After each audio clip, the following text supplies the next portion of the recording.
Dans certains logements anciens, les murs sont peints avec de la peinture au sel de plomb. Ingéré par les enfants, ce plomb entraîne des troubles irréversibles du système nerveux central. C'est le saturnisme. Au 76, rue Gabriel Péri à Saint-Denis, vivent une trentaine d'enfants victimes du saturnisme qui altèrent leur développement psychomoteur de manière définitive.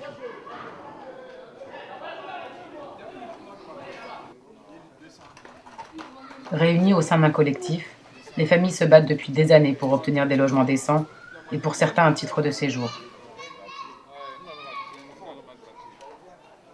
Après avoir déposé les dossiers de régularisation, la préfecture leur annonce en juillet 2009 qu'au moins 35 personnes seront régularisées.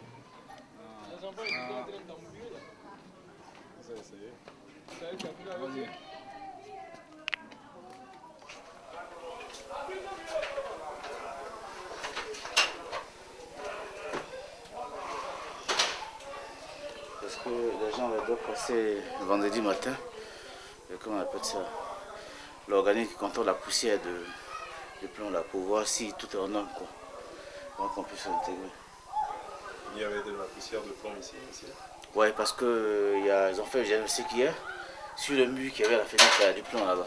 Ce mur est là, le mur à droite, là, en fait, ici, là. Il y a du plomb là. Il y a du plomb ici. En août, l'État débute des travaux palliatifs dans les logements où des enfants ont été diagnostiqués atteints de saturnisme. L'immeuble en souffre. Donc normalement, c'est ici qu'ils vont traiter, ils doivent mettre voilà, de la toile de verre.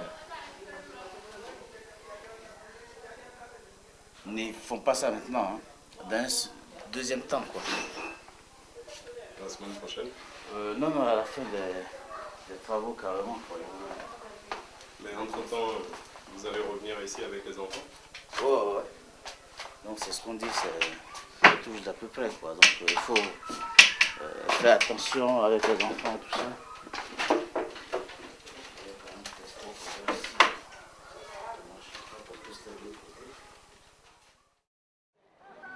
3 mois plus tard, la préfecture revient sur ses engagements.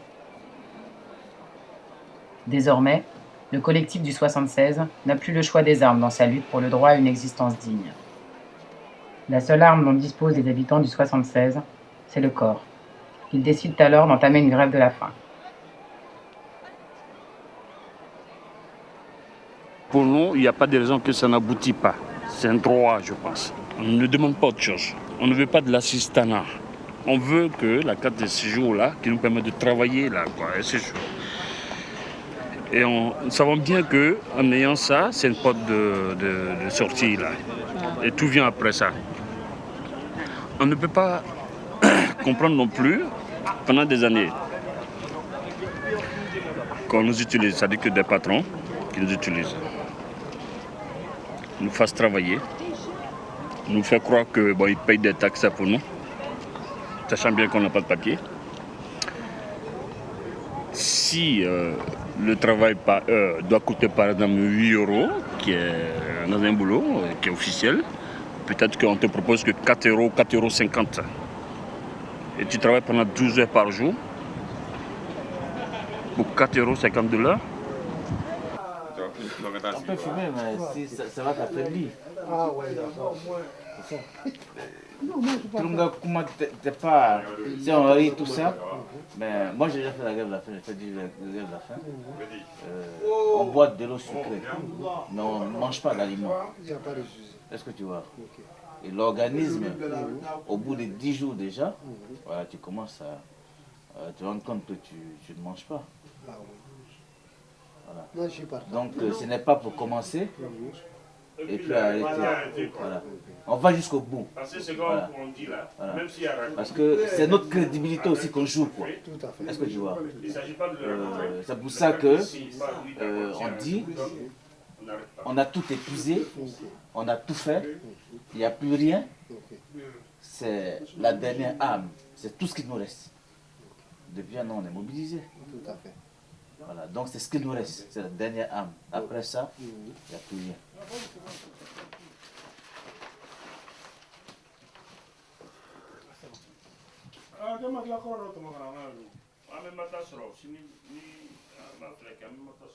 On a tout essayé, on a marché, on a crié, on a envoyé les médias, on a tenu des conférences sur ça et on a eu plusieurs négociations, que ça n'aboutit pas. Pour moi, c'est mon ultime combat.